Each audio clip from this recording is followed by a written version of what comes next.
Welcome guys to chapter 5 of learning AOC.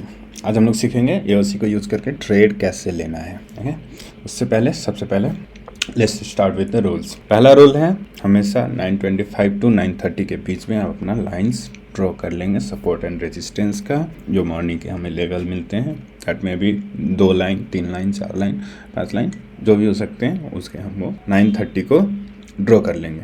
930 को line draw करने के लिए हम क्या करेंगे, निफ्टी चेन डॉट इन पर जाएंगे, बैक टेस्टर में जाएंगे। बैक टेस्टर में जो भी जिसमें भी हम ट्रेड करते हैं, निफ्टी हो, बैंक निफ्टी हो, फिन निफ्टी हो या कोई स्टॉक्स, उसमें जाएंगे। डेट सेलेक्ट करेंगे, टाइम सेलेक्ट करेंगे 925 टू 930 का।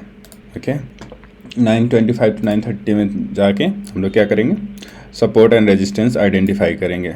ओके, लेवल्स जो हमें दिख रहे हैं, सपोर्ट एंड रेजिस्टेंस का मैंने डिटेल वीडियो अलग से भी बनाया है, तो आप उसको भी चेक कर सकते हैं। चलिए देखिए, 700 हमारा क्या दिख रहा है, सपोर्ट दिख रहा है। 700 सपोर्ट दिख रहा है, तो 700 के 2 वैल्यूज आ रहे हैं वो ड्रॉ कर लेंगे। ये 27 जुलाई की एक्सपायरी की 26 जुलाई का डेट है। 26 जुलाई पे चलते हैं। 26 जुलाई पे लेवल्स क्या आ रहे हैं, 681 को ड्रॉ कर लेंगे। 728 को ड्रॉ कर लेंगे। 728 का आ गया। उसके बाद रेजिस्टेंस ऊपर के लेवल हैं 778 ये आ गए हमारे 3 लेवल्स, राइट। अब देखिए मार्केट अगर जैसे हम लोग मार्केट के शिफ्टिंग देखेंगे तो क्या दिख रहा है, यहाँ पे सपोर्ट नीचे से ऊपर की तरफ शिफ्ट होने की कोशिश कर रहा है और ओआई ना 800 पे ऑलरेडी जा चुका है। ऐसे सिचुएशन में हम लोग अभी के लिए तो 3 डाइट ड्रॉ करेंगे, लेकिन फ्यूचर में जाके हमें अगर मार्केट ऊपर की तरफ मूव किया तो हमें 800 के भी लेवल्स ड्रॉ करने पड़ेंगे। तो 830 का देखते हैं, 830 का लेवल ड्रॉ कर लेते हैं। 830 के लेवल्स ड्रॉ कर लिया हमने। जब हमारे पास लेवल्स आ गए तो अब आता है हमारा रूल नंबर 2। रूल नंबर 2 क्या है कि always trade on these levels. In level के आसपास होगा मार्केट तभी हम ट्रेड करेंगे, बीच में यहाँ कभी नहीं इंटर करेंगे, यहाँ कभी नहीं इंटर करेंगे, ना एग्जिट करेंगे। ओके, तो rule number 2, always trade at the levels. फिर इसी से रिलेटेड है रूल नंबर 3। रूल नंबर 3 क्या कहता है कि अगर 4 लाइन हमें मिली हैं तो ऊपर के 2 लाइन से हम लोग पुट का देखेंगे, नीचे के 2 लाइन से हम लोग कॉल का देखेंगे, कॉल पुट। ओके, अब देखिए इसमें ये सबसे सेफ पुट होता है। टॉप लाइन से पुट लेना सेफ होता है, बॉटम लाइन से कॉल लेना सेफ होता है। सिमिलरली यहाँ से कॉल लेना स्लाइटली रिस्की होता है, यहाँ से कॉल लेना, यहाँ से पुट लेना रिस्की होता है। अब चलिए रूल नंबर 4 देखते हैं। रूल नंबर 4 क्या है कि हमें ट्रेड अपने लेवल से लेने हैं और टारगेट, सपोज मैंने यहाँ से कॉल खरीदा तो कॉल मेरा टारगेट होगा नेक्स्ट लेवल के 5-10 पॉइंट ऊपर नीचे चलते हैं, बफर रखना पड़ता है, और एसएल होंगे नीचे से 20 पॉइंट्स। सिमिलरली अगर यहाँ से मैंने पुट खरीदा है तो टारगेट मेरे ये लेवल्स होंगे और एसएल होंगे 20 पॉइंट्स स्पॉट पे 20 पॉइंट्स हमारे एसएल होंगे। रूल नंबर 4 में ही एक एसएल लगाने का एक और तरीका है। थोड़ा बड़े एसएल हो सकते हैं उसमें, लेकिन वो बहुत सेफ एसएल होते हैं। एग्जाम्पल सपोज कीजिए कि मैंने कॉल बाइंग की है 19,700 के सपोर्ट से। 19,700 के सपोर्ट से मैंने कॉल बाइंग करी है, दैट इज 19,681। तो मेरा एसएल क्या होगा, 19,681 से नीचे एसएल कॉल लिया है तो एसएल नीचे होगा। इसके नीचे वाले स्ट्राइक प्राइस कौन से होंगे, तो 19,681 से नीचे वाले हैं 19,650। उसके इलास्टिक एंड्स नहीं देखने हैं यहाँ पे, उसके इलास्टिक एंड्स नहीं देखने हैं। 19,650 हमारे इसके नीचे के लेवल आ रहे हैं, तो 19,648 का हम लोग इसे लगा सकते हैं। सिमिलरली अगर मान लीजिए मैंने 750 के रेजिस्टेंस से पुट लिया है, उसके वैल्यू आ रहा है 19,778 आ रहा है। इससे जस्ट अबव क्या है, जस्ट अबव स्ट्राइक प्राइस है 19,801 या 2, 1, 2, 3, 4 ऐसे हम एसएल लगा सकते हैं, राइट। तो इलास्टिक एंड अगर पुट लिया है तो इसके ऊपर जो स्ट्राइक प्राइस होंगे उस पे एसएल लगाना है, कॉल लिया है तो उसके नीचे जो स्ट्राइक प्राइस होंगे उस पे एसएल लगा सकते हैं। ये थोड़े बड़े लेसल हो सकते हैं, 20-30 पॉइंट्स के हो सकते हैं, राइट। तो आप इधर फॉलो कर सकते हैं। अगर आप लेवल से ट्रेड ले रहे हैं तो मोस्ट प्रोबेबली चांसेस है कि आपके एसएल हिट नहीं होंगे। अगर एसएल हिट हो रहे हैं 20 पॉइंट्स के या स्ट्राइक प्राइस वाले, तो मोस्ट प्रोबेबली ये है कि वो नेक्स्ट लाइन तक जाएगा। सिमिलरली अगला रूल है, अगर आपने अपने लेवल से ट्रेड लिए हैं, राइट, जैसे यहाँ से अगर आपने पुट का ट्रेड लिया है, मार्केट आपके अगेंस्ट भी जा रहा है ना, तो आपको एक बार निकलने का मौका ज़रूर देगा। रीटेस्ट करने आएगा, वहाँ पे निकल जाइएगा। मार्केट जब आपके अगेंस्ट में चला जाए, आपने एसएल मिस कर दिया, एसएल नहीं लिया, तो जब रीटेस्ट करे कॉस्ट टू कॉस्ट निकलने का मौका ज़रूर देता है। एग्जाम्पल, आपने मान लीजिए यहाँ पे कॉल ले लिया, जब तक आपने ब्लंडर नहीं किया है तो मार्केट आपको वापस से उस लेवल पे एक मौका देगा निकलने का। मोस्ट ऑफ द टाइम ये सही है। अगला है रिस्क मैनेजमेंट पे।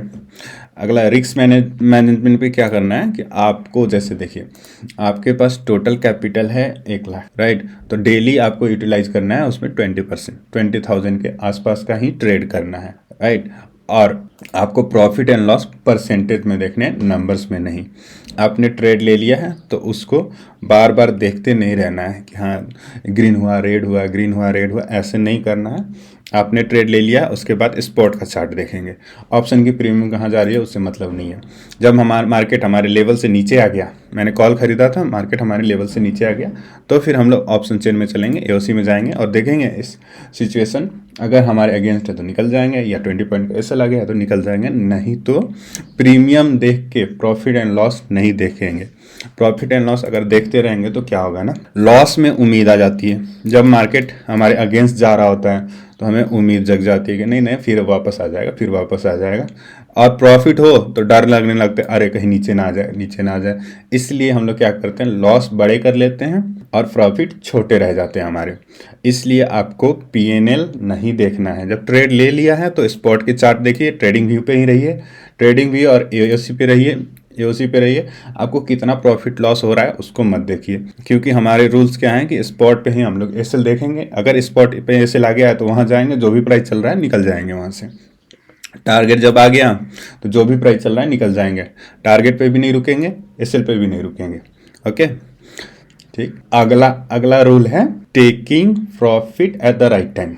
राइट टाइम में प्रॉफिट कैसे लें। अब जनरली क्या होता है ना, मान लीजिए आपने लेट कर दिया अपने प्रॉफिट बुक करने में।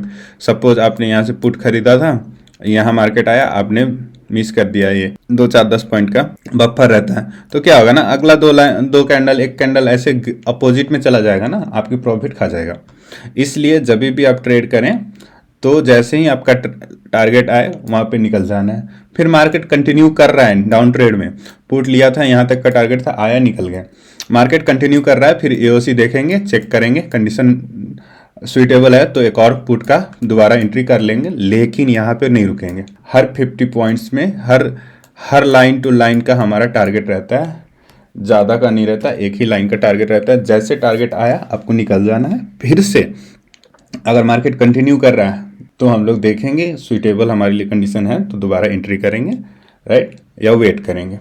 ठीक। नेक्स्ट रूल है कि मान लीजिए एक में एसएल आ गया, आपने कॉल खरीदा था, एसएल आ गया, उसको एसएल निकाल भी दिया, लेकिन तुरंत पुट में एंट्री कर गए। ये बहुत ही गलत है। आपको एक कॉल में एसएल आया है, ओके, कोई दिक्कत नहीं है। जब भी एसएल आता है वो लाइन के बीच में ही होता है, लाइन पे तो एसएल नहीं आता है, लाइन पे कॉस्ट टू कॉस्ट निकला जाता है। जब भी एसएल आता है, बीच में आता है, तो हम लोग बीच में कभी ट्रेड करते ही नहीं है। जब बीच में ट्रेड करते ही नहीं है तो कॉल से एसएल लेके पुट में एंट्री करने का कोई मतलब ही नहीं बनता है। वो टोटल ब्लंडर है, गैम्बल है, ऐसे मत कीजिएगा। जब भी आपके एसएल आए रुकिए, फिर से आप कुछ ऊपर जाए या नीचे जाए, तब तक इंतजार तो करना पड़ेगा। ओके, तो ये थे हमारे ट्रेडिंग के बेसिक रूल्स। और डेली क्लासेस में और भी जैसे जैसे सिचुएशन आएगा, जैसे मुझे याद आएगा, हम लोग डिस्कस करते रहेंगे। चलिए अब देखते हैं ट्रेड लेने के कंडीशंस। तो पहला सिचुएशन होता है, 3 सिचुएशन होते हैं, तीनों डिस्कस करते हैं। पहला सिचुएशन होता है कि जब सपोर्ट एंड रेजिस्टेंस दोनों स्ट्रांग हैं। स्ट्रांग सपोर्ट एंड रेजिस्टेंस का मतलब क्या होता है कि दोनों कहीं पे मूव करने की कोशिश नहीं कर रहे हैं। अभी इस एग्जांपल में देखेंगे तो यहाँ पे सपोर्ट स्ट्रांग है, एक कहीं जाने की कोशिश नहीं कर रहा है, ये नहीं जाने की कोशिश कर रहा है, बिकॉज ये चला भी गया, वही चला भी गया तो क्या होगा, वॉल्यूम है और वाई चेंज यहीं पे है, ये दोनों संभाल लेंगे। ये हो गया strong condition. Strong condition means कि सपोर्ट एंड रेजिस्टेंस कहीं पे शिफ्ट करने की कोशिश नहीं कर रहा है।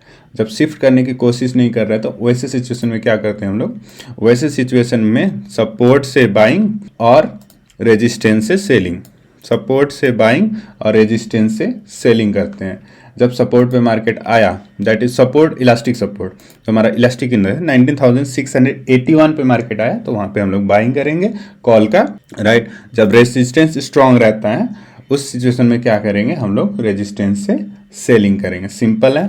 जब दोनों स्ट्रांग है, कहीं पे शिफ्टिंग की कोशिश नहीं कर रहा है तो क्या करते हैं हम लोग, सपोर्ट से बाइंग, रेजिस्टेंस से सेलिंग। इसमें कुछ सोच, चलिए उसका कंडीशन देख लेते हैं। Strong support, strong resistance. यहाँ पे अगर आप देख पा रहे हैं ये अपने आप में स्ट्रांग है और यहाँ पे सपोर्ट अपने आप में स्ट्रांग है, राइट। ऐसे सिचुएशन में क्या होगा, हमें दो लेवल्स मिलेंगे और एक बात, ये सेम स्ट्राइक प्राइस पे दोनों स्ट्रांग है। तो ऐसे में मार्केट क्या करेगा, 50 to 60 पॉइंट्स के रेंज में घूमने वाला है। और रेंज क्या होता है, तो वो रेंज होता है जहां पे market strong support strong resistance बना रखा है 19,500 में। तो 19,508 से 19,458 के रेंज में घूमने वाला है मार्केट, यही रेंज बाउंड रहने वाला है। ओके, यहाँ पे strong support and resistance, support and resistance का आप एक बार वीडियो देखेंगे तो आपको पता चल जाएगा स्ट्रॉन्ग सपोर्ट एंड रेजिस्टेंस क्या होता है। ओके, तो ऐसे सिचुएशन में क्या करेंगे हम, जब भी मार्केट हमको मिलेगा 19,458 पे मिलेगा तो हम लोग कॉल बाइंग करेंगे, 19,507 पे जब मिलेगा तो पुट बाइंग करेंगे। ओके, ये हो गए कंडीशन नंबर 1, जब दोनों स्ट्रांग रहते हैं। ओके, हमारा अगला ट्रेडिंग का कंडीशन है कि सपोर्ट रेजिस्टेंस किसी भी तरफ शिफ्ट करने की कोशिश करें तो क्या करना है, जब शिफ्टिंग की कोशिश होती है तो क्या करना है। इसमें और सब कंडीशंस होंगे, उसको देखते हैं वन बाय वन। तो इसका पहला कंडीशन देख लेते हैं, जब सपोर्ट नीचे की तरफ शिफ्ट करने की कोशिश करें तो क्या करता है। सपोर्ट का काम होता है मार्केट को नीचे गिरने से रोकना। यहाँ पे अगर आप देख पा रहे हैं तो सपोर्ट नीचे की तरफ शिफ्ट होने की कोशिश कर रहा है, 400 पे आने की कोशिश कर रहा है, 500 से 400 पे आने की कोशिश कर रहा है, अभी किया नहीं है, शिफ्ट नहीं किया। ठीक, तो ऐसे सिचुएशन में क्या होता है, सपोर्ट जब अपने आप को शिफ्ट करने की कोशिश करे नीचे की तरफ लोअर स्ट्राइक प्राइस पे, तो क्या होता है, जहां पे शिफ्ट करने की कोशिश कर रहा है मार्केट को उससे एक स्ट्राइक प्राइस ऊपर तक, जैसे यहाँ पे 400 पे शिफ्ट करने की कोशिश कर रहा है तो 450 तक नीचे जाने का अलाउ करता है, 450 तक मार्केट नीचे जा सकता है। ऐसे सिचुएशन में हम लोग क्या करेंगे, 500 से नहीं, ऐसे सिचुएशन में हम लोग 500 से कॉल नहीं बल्कि 450 के सपोर्ट से कॉल लेना प्रीफर करेंगे। ओके, क्योंकि मार्केट अब 450 तक जा सकता है।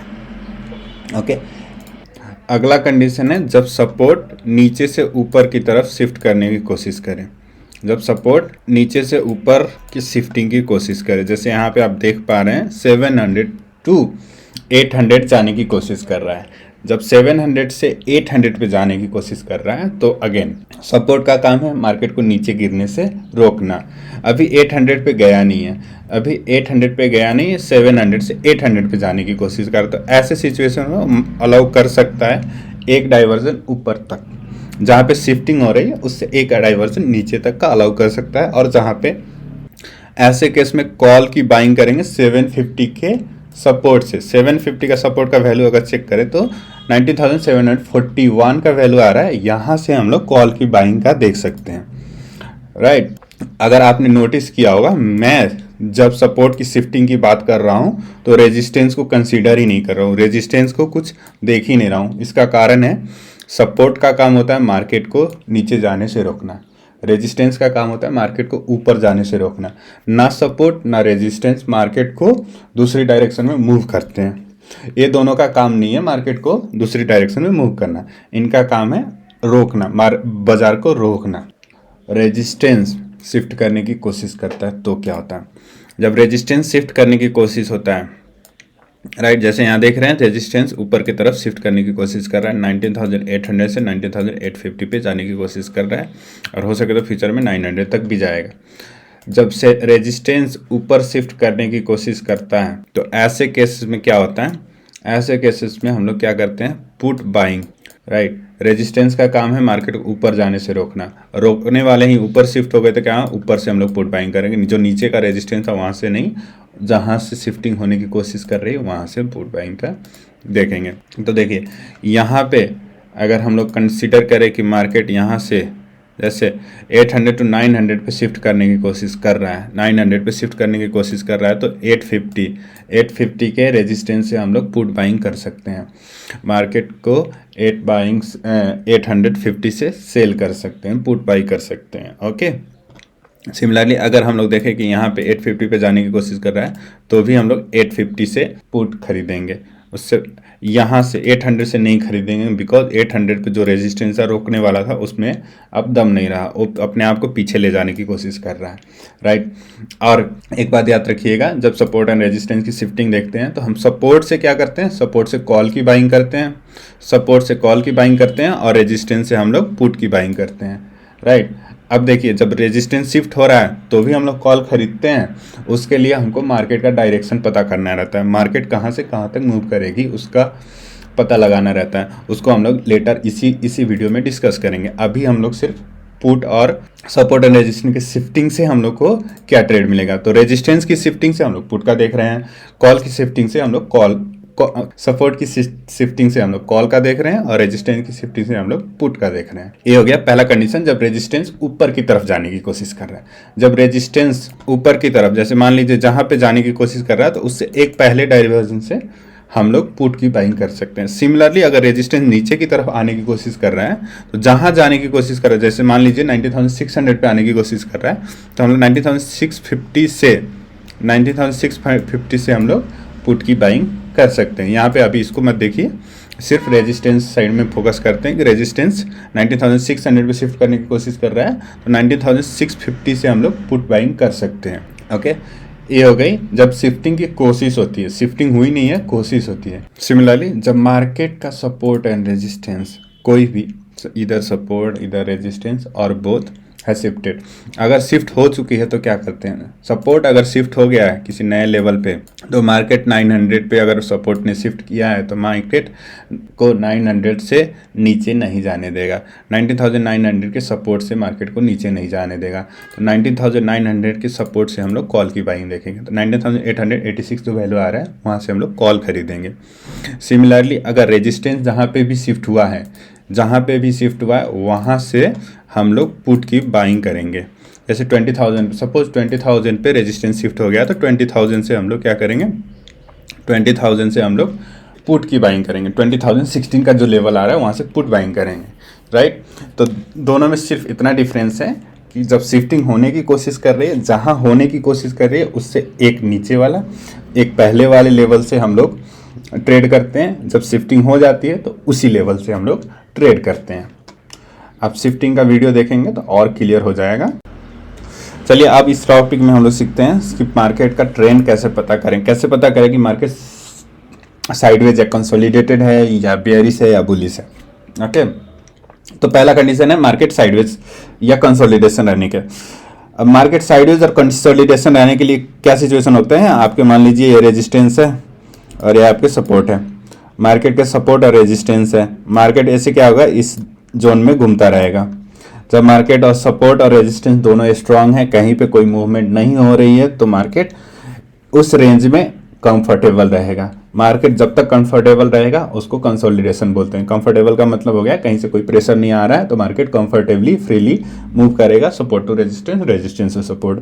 ऐसे सिचुएशन में हम कंसोलिडेटेड सिचुएशन बोलते हैं। ऐसे सिचुएशन में हम लोग क्या करते हैं, रेजिस्टेंस से पुट की बाइंग करते हैं और सपोर्ट से कॉल की बाइंग करते हैं। मार्केट बुलिश होने के कंडीशन डिस्कस करते हैं, उसके लिए हम लोग क्या करेंगे, एक एग्जांपल से समझने की कोशिश करेंगे। सपोज कीजिए ये आपका घर है, राइट, इसको सपोर्ट हम बोल रहे हैं, और ये आपके पड़ोसी का घर है, ये घर है उसको हम रेजिस्टेंस बोल रहे हैं। जब सपोर्ट एंड रेजिस्टेंस और बीच में ये खाली स्पेस है, यहाँ पे खाली स्पेस है, जब दोनों अपने अपने घर में रहेंगे, राइट, इनकी आपकी दीवार ये है और उनकी दीवार ये है, तो क्या होगा, आपके बच्चे यहाँ पे फ्रीली घूम पाएंगे। ठीक, इसको कंसोलिडेशन बोलते हैं कि यहाँ पे रिलैक्स स्टेट है, कंसोलिडेशन है, मार्केट को कोई प्रेशर नहीं कर रहा है, तो यहाँ पे आपके बच्चे आराम से घूम रहे हैं यहाँ पे, राइट। लेकिन जैसे होता है ना कि अब देखिए इसको, अब देखिए क्या हो गया कि आपको लगने लगा कि ना मेरा पड़ोसी में दम नहीं है, थोड़ा और जगह ले लेते हैं, अपना घर फैला लेते हैं। तो आपने क्या किया, थोड़े से अपने वाल शिफ्ट कर दिए।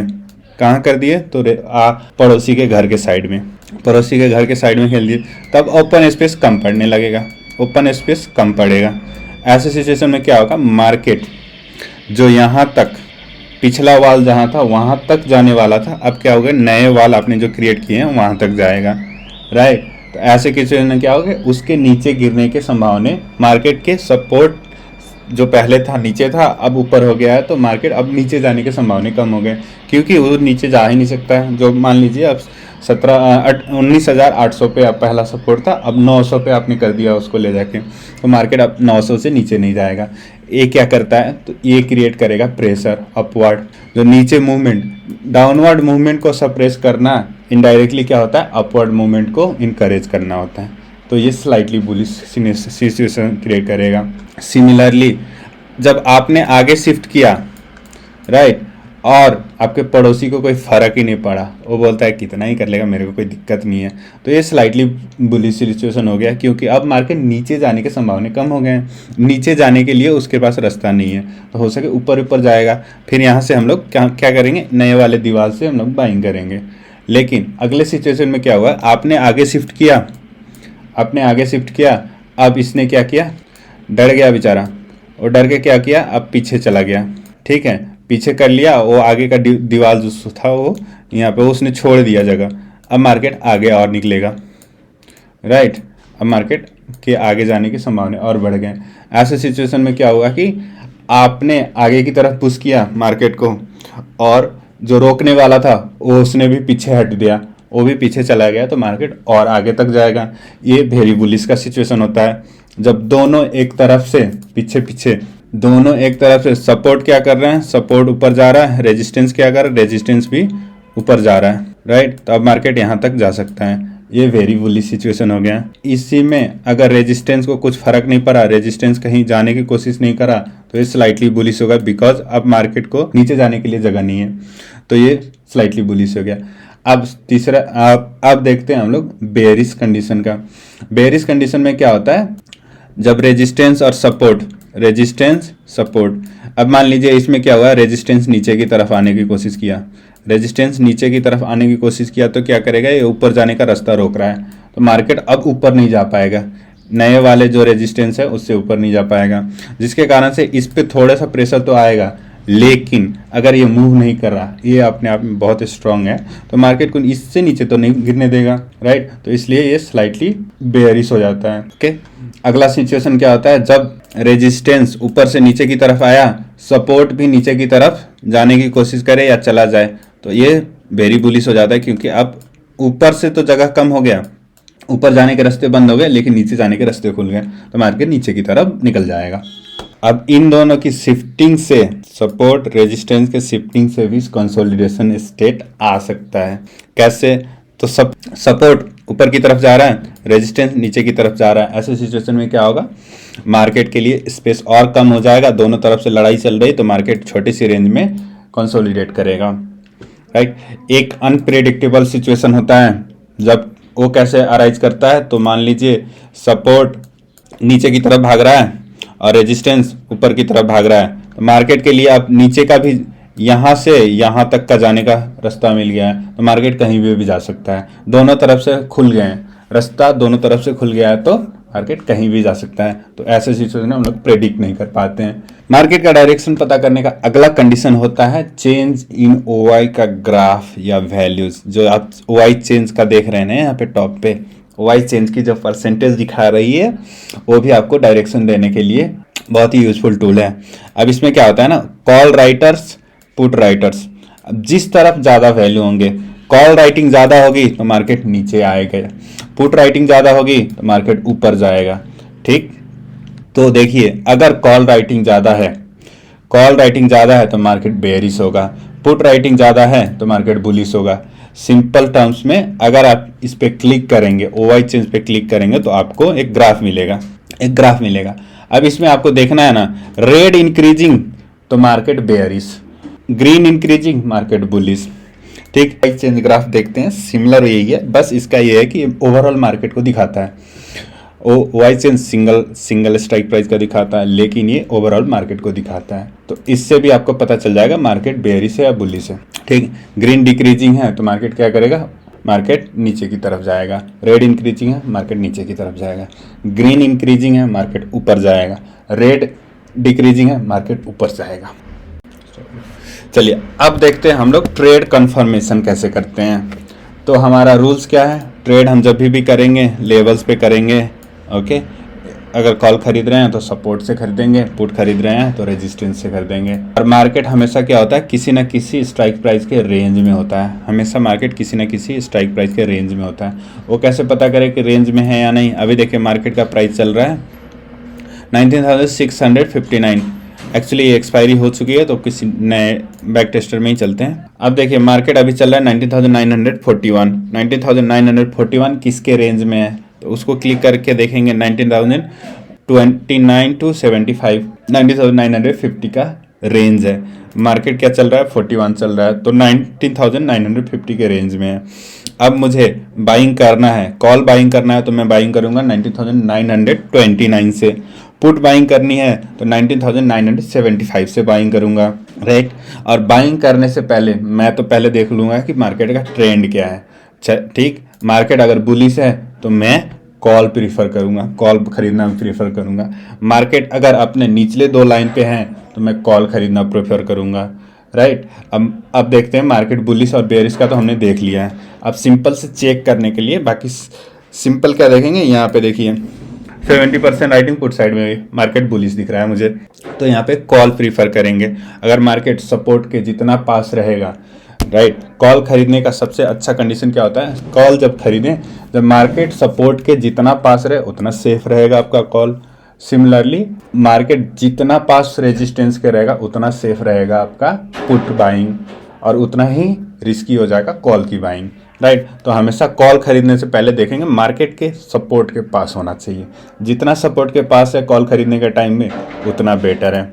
अगला चेक करेंगे 19,950 के रेंज में है तो मुझे चाहिए मार्केट ऊपर जाना, बिकॉज मैं जा रहा हूँ कॉल लेने जा रहा हूँ तो मार्केट ऊपर चाहिए। उसके लिए क्या करेंगे, OI चेंज को ग्राफ को देखेंगे। OI चेंज के ग्राफ में मुझे क्या देखना है कि ग्रीन इंक्रीजिंग होना चाहिए। ग्रीन इंक्रीजिंग है, वेरी गुड। और उसके साथ साथ अगर रेड डिक्रीजिंग है, बहुत ही बढ़िया, राइट। रेड स्लाइटली इंक्रीजिंग है तो भी चलेगा, ओके। और रेड फ्लैट है तो भी चलेगा। बस एक कंडीशन नहीं होना चाहिए कि रेड इंक्रीजिंग और ग्रीन डिक्रीजिंग अगर हुआ तो हम लोग कॉल नहीं खरीदेंगे उस टाइम में। सिमिलरली इसका उल्टा कर दीजिए, अगर पुट खरीदना है तो उस टाइम में क्या चाहिए, पुट खरीदने के टाइम में क्या चाहिए आपको, रेड इंक्रीजिंग चाहिए, ग्रीन थोड़ा सा इंक्रीजिंग चलेगा, फ्लैट चलेगा, डिक्रीजिंग तो बिल्कुल चलेगा, बहुत बढ़िया चलेगा, ठीक। उसमें अगर पुट खरीदना है तो बस आपको क्या नहीं चाहिए कि रेड डिक्रीजिंग नहीं होना चाहिए और ग्रीन इंक्रीजिंग नहीं होना चाहिए। रेड अगर डिक्रीजिंग है तो हम लोग पुट नहीं खरीदेंगे। रेड डिक्रीजिंग है इसका मतलब क्या होता है कि कॉल राइटर्स भाग रहे हैं। कॉल राइटर्स जब भागेंगे तो मार्केट नीचे जाने के चांसेस कम हो जाएंगे। ये हो गया हमारा ट्रेड कंफर्मेशन। ट्रेड कंफर्मेशन का दूसरा तरीका है, हम लोग देखेंगे OI बिल्डअप। फ्यूचर बिल्डअप में हमको क्या चाहिए, देखिए यहाँ पे फ्यूचर बिल्डअप में हमको कौन कौन से कंडीशन चाहिए। तो कॉल खरीदना है, राइट। कॉल खरीदने के ये दो सिचुएशन होते हैं, price up, OI up. Long buildup हो जब प्राइस और OI दोनों ऊपर जा रहे हो तो, या प्राइस ऊपर जा रहे हो और OI नीचे जा रहे हो, मतलब शॉर्ट कवरिंग हो रही है, तो हम लोग कॉल खरीदने की में कॉन्फिडेंस लाएंगे।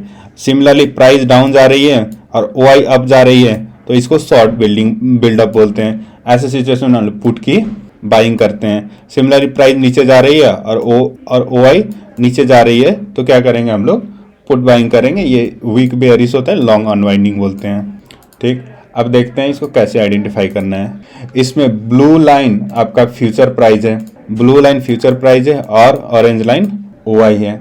अब देखिए यहाँ पे क्या हो रहा है, यहाँ पे प्राइस अप जा रही है और OI अप जा रही है। यहाँ पे मार्केट बुलिश है, यहाँ पे लॉन्ग बिल्डअप हो रही है। सिमिलरली अगर यहाँ पे देखें OI ड्रॉप हो रही है और प्राइस ड्रॉप हो रही है, OI ड्रॉप प्राइस ड्रॉप, तो क्या हो गया, ये लॉन्ग अनवाइंडिंग हो रही है। इसका मतलब वीक बेयरिश है मार्केट, राइट। तो आपको कंडीशन देखने हैं और यहाँ पे आई बटन पे क्लिक करेंगे तो आपको हेल्प मिल जाएगी।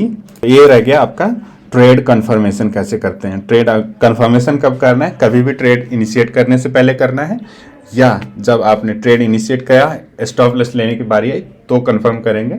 अगर उस टाइम में मार्केट आपके अगेंस्ट है तो आप स्टॉप लॉस ले लेंगे।